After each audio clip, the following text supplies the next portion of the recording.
Nous allons à présent découvrir le lettrage des comptes dans Ciel Comptabilité.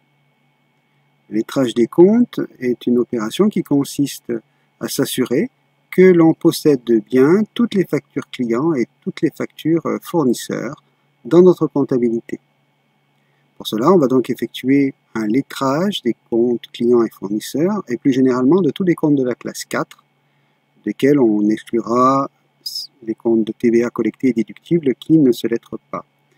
Le lettrage consiste à faire concorder les paiements avec les factures qui se situent dans chacun des comptes de classe 4, généralement fournisseurs et clients.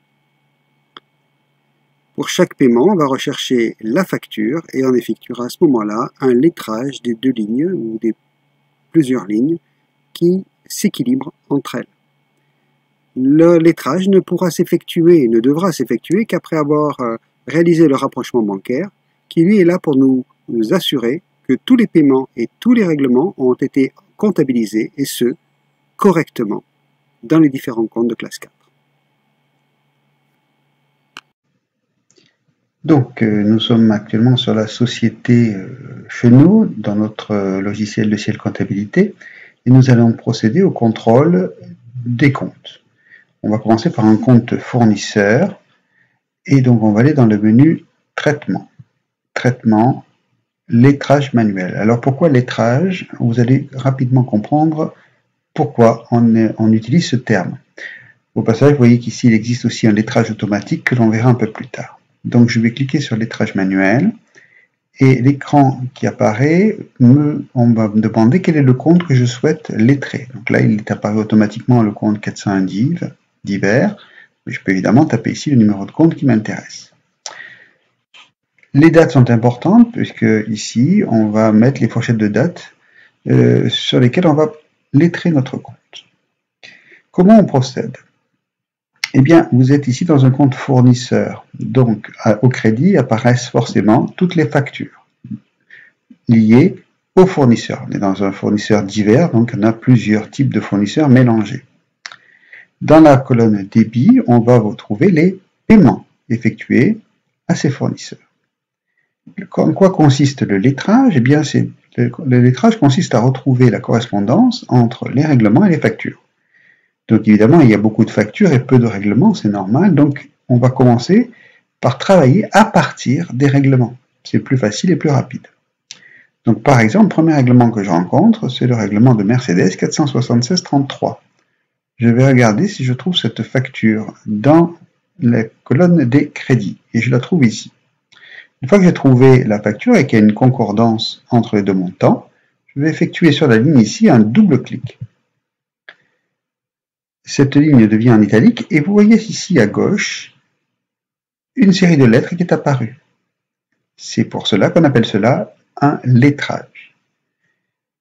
Ici, on voit dans la partie haute que la lettre A à E comporte 0 € au débit et 476,33 € au crédit, ce qui me met un écart de 476,33 € qui pourrait m'aider si le règlement ne correspondait pas à la facture, s'il y avait plusieurs règlements pour une même facture ou un règlement pour plusieurs factures.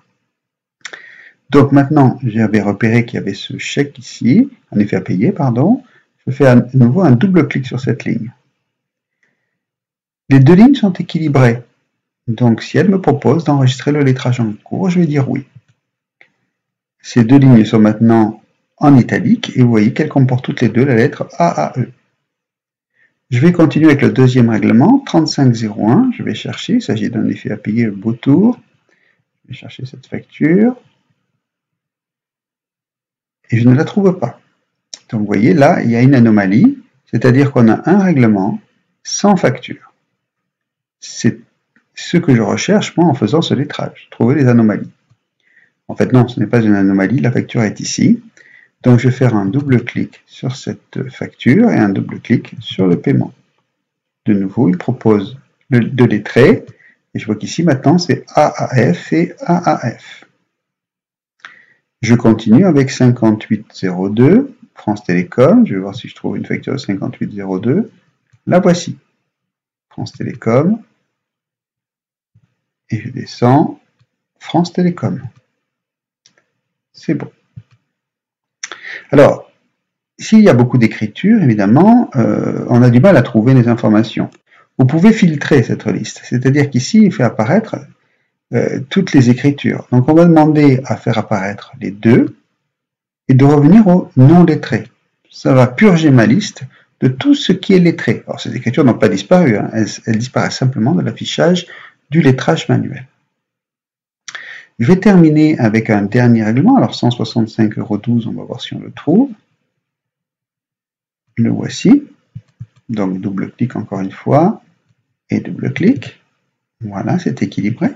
Et enfin, un dernier règlement, charte outil 204 €. Et ici, je vois que je trouve 204,74 €.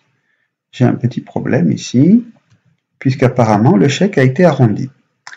Alors, soit on peut laisser ces deux lignes non lettrées, pour plus d'informations, soit on sait que cet écart est un écart de règlement et que cet écart a été consenti par un autre fournisseur et que donc il ne me réclamera jamais ces 74 centimes d'écart.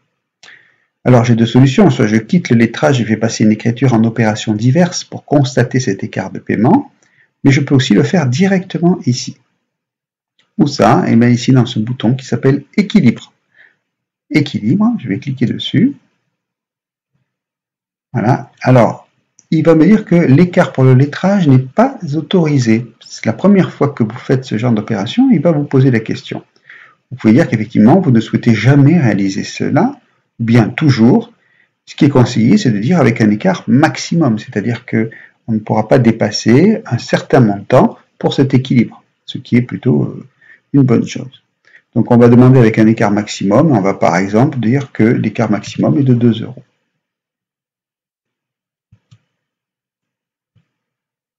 Il ne vous posera plus cette question. Il vous demande maintenant dans quel compte vous souhaitez enregistrer cet écart. Alors par défaut, il vous propose produit exceptionnel. On va plutôt choisir produits divers de gestion courante. Dans quel journal il va enregistrer automatiquement cette écriture? Dans le journal des OD. Et à quelle date? Je vous conseille de mettre ici la date du règlement que l'on voit ici, 19 mars 2011. Alors je sais, on n'est pas en 2011, hein, mais c'est un exemple. Voilà. Il faut donc s'assurer que la date de l'écriture de régularisation soit la même que la date du paiement, ce sera plus facile à retrouver, hein, et que la différence va bien au compte 758. Si ça avait été une différence en ma défaveur, on aurait ici tapé le compte 658. Donc pensez dans cet équilibre à modifier ces deux données, la date et le numéro de compte. OK. Le lettrage est effectué automatiquement. On va le retrouver ici. Vous voyez, enregistrer la lettre en cours, oui. On va le retrouver ici avec AAI. Et on va trouver ici l'écriture AAI.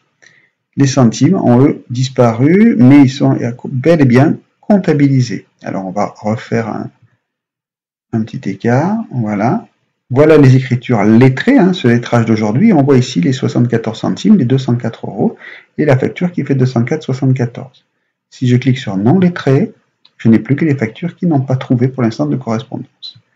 Ce qui est très très important, une fois que vous avez terminé votre lettrage, c'est que la colonne des paiements, ici les débits puisqu'on est chez les fournisseurs, mais si c'était les clients, la colonne des crédits, soit vide. C'est-à-dire que vous avez pu affecter tous vos règlements à une facture. Alors évidemment, il peut y avoir ici, dans la colonne des débits au niveau des fournisseurs, des avoirs qui se déduiront d'un prochain paiement. Mais il ne faut pas qu'il reste ici des effets de commerce, des chèques, des virements, etc. Ça signifierait que vous n'avez pas trouvé la correspondance dans les factures. Et pourquoi vous n'avez pas trouvé la correspondance dans les factures? Il est possible que vous ayez rangé la facture dans un autre compte, et à ce moment-là, il faudra modifier soit l'écriture de la facture, soit l'écriture du paiement, ou ça signifie aussi peut-être que vous avez effectué un paiement, que vous l'avez comptabilisé, mais que la facture, vous ne l'avez pas retrouvée. Donc à ce moment-là, il faudra réclamer la facture au fournisseur. Voilà en quoi consiste le lettrage, et ensuite on va passer d'un compte à l'autre, tout simplement ici. Inutile de taper le numéro de compte, en cliquant sur la flèche à droite, on va passer au prochain compte lettrable. voyez qu'ici, il est vide. Et on passe ainsi de compte en compte, et on va faire plusieurs fois cette opération jusqu'à ce que mon lettrage soit terminé. Si je considère que mon lettrage est terminé, je peux aussi aller voir dans le menu État Grand Livre. Là, je vais demander un aperçu et je vais demander, par exemple, qu'il me mette la classe des fournisseurs. Et je vais aller un petit peu plus loin. Ici, dans plus de critères, je vais demander de m'afficher uniquement les écritures non lettrées. De cette façon, je vais avoir le détail des factures qui n'ont pas trouvé de paiement et donc qui doivent correspondre à votre chemise des factures à payer, puisqu'on est chez les fournisseurs. Ça serait des factures à encaisser si on était chez les clients. Donc, grand livre, la classe des fournisseurs et les écritures non lettrées. En disant OK, on va retrouver notre compte divers. Le voici, avec uniquement les factures qui n'ont pas trouvé de correspondance dans les paiements. Ça me permettra aussi de m'assurer qu'il n'y a pas d'anomalie, par exemple, des factures qui auraient pu être payées en espèces et pour lesquelles j'aurais oublié d'enregistrer le règlement dans la caisse. Voilà comment se déroule le traitement du lettrage manuel. En ce qui concerne le traitement du lettrage automatique, ici, le lettrage automatique va faire le travail pour nous. C'est-à-dire, par exemple, on va donc demander la classe des fournisseurs, voilà, une fourchette de date, et on va dire OK. Il nous demande une confirmation, et là il nous signale par exemple que le compte 496 n'est pas lettrable.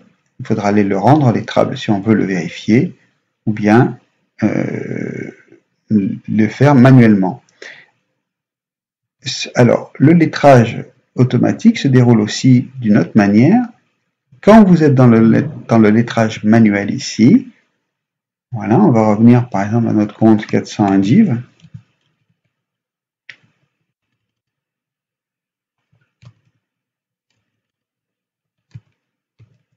Voilà.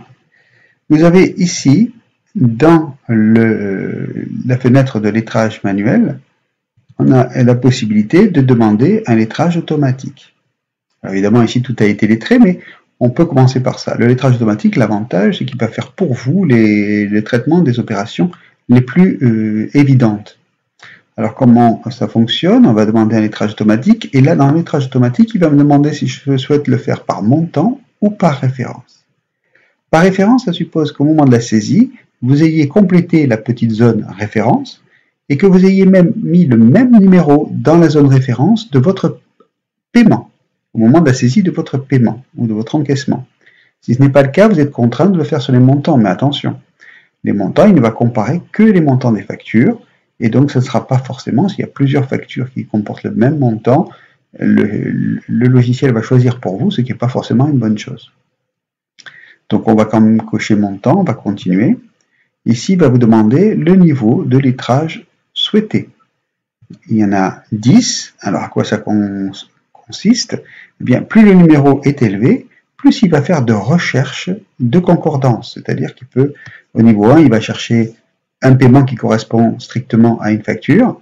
Et puis, plus on descend dans les niveaux, il va essayer de chercher plus loin. C'est-à-dire qu'il est capable de trouver un chèque pour plusieurs factures, ou des factures et des avoirs, ou 2 ou 3 chèques pour une même facture, etc. Mais évidemment, le temps de traitement sera plus long. Voilà. Donc, on va dire OK, et là, il va exécuter le lettrage. Évidemment, ici, tout était lettré, donc on ne verra pas de résultat. Voilà. Mais dans le cas où le compte était comporté des paiements, il l'aurait fait.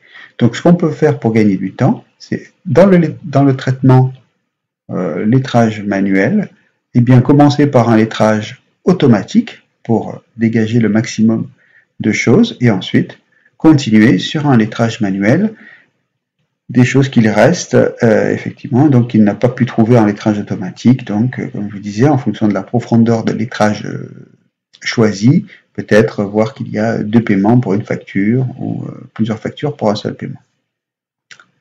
Voilà, donc c'est ainsi qu'on travaille et ce lettrage, qu'il soit manuel ou automatique, devra être fait le plus souvent possible. Mais je le rappelle, comme je l'ai dit au début, inutile de vous lancer dans un lettrage si vous n'avez pas la certitude que vos paiements sont corrects.